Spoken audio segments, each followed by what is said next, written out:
শেষ করতে হইল এক কাকরাইল এক ইস্তেমা করে আমরা বলতে চাই, দেশের আইন অনুযায়ী কাকরাইল মার্কাজ নিজামুদ্দিনের অনুসারীদের তত্ত্বাবধানে পরিচালিত হবে। কাকরাইল ছাড়বেন না। যদি বাধা আসে এই জনসমুদ্র আপনাদের পাশে দাঁড়াবে। এমন সিদ্ধান্ত নিতান্তই হটকারী। এরকম বহু হুঙ্কার এদেশের মানুষ আপনাদের কাছে বহুবার শুনেছে। আপনারা মাদ্রাসা ছাত্রদেরকে দিয়ে নিজেদেরকে আর পড়াশক্তি ভাববেন না।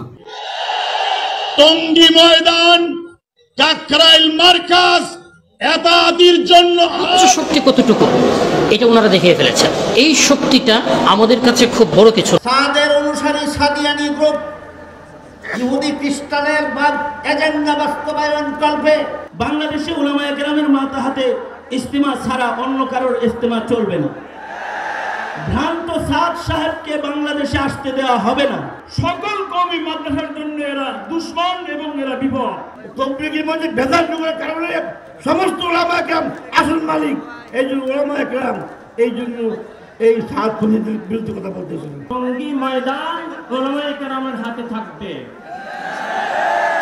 কাকরাইল মসজিদ উলামায়ে কেরামের তত্ত্বাবধানে চলবে।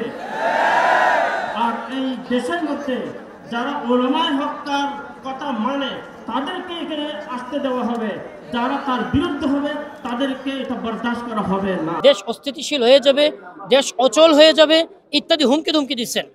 সাধারণত যারা সরকারি দায়িত্বশীল থাকেন ওনারা কোনো ধরনের ক্লেশ গ্রহণ করতে চান না, এগুলো এড়িয়ে চলার চেষ্টা করেন।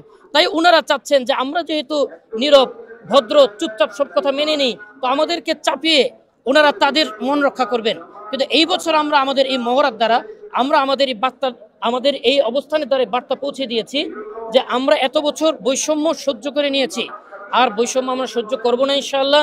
যদি আপনি শক্তিকেই দেখতে চান তাহলে পাল্টা শক্তি হিসাবে আমরা আপনাদের কাছে পেশ হবো ইনশাআল্লাহ। আলহামদুলিল্লাহ, দেখেন এত তোড়ঝোড় এত বয়ান করলো তবুও লাভ হলো না। অবশেষে কাকরাইল হকপন্থীদের দ্বারা মুখরিত হলো। এবং আলহামদুলিল্লাহ আপনারা জেনে খুশি হবেন, সম্প্রতি প্রথম পর্ব আমাদের জুবাইরপন্থী ভাইদেরকে দেওয়া হয়েছে এবং দ্বিতীয় পর্ব দেওয়া হয়েছে আমাদের সাতপন্থী ভাইদের।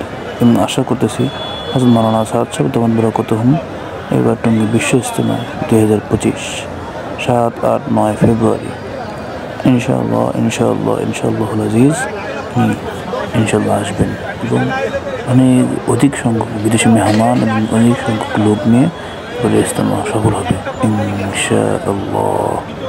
পরিশেষে বলি, গলা যার যত বেশি লম্বা, যত বেশি বয়ান যে বেশি করবে তার পাকড়ার কারণ কিয়ামতের দিন তত বেশি হবে।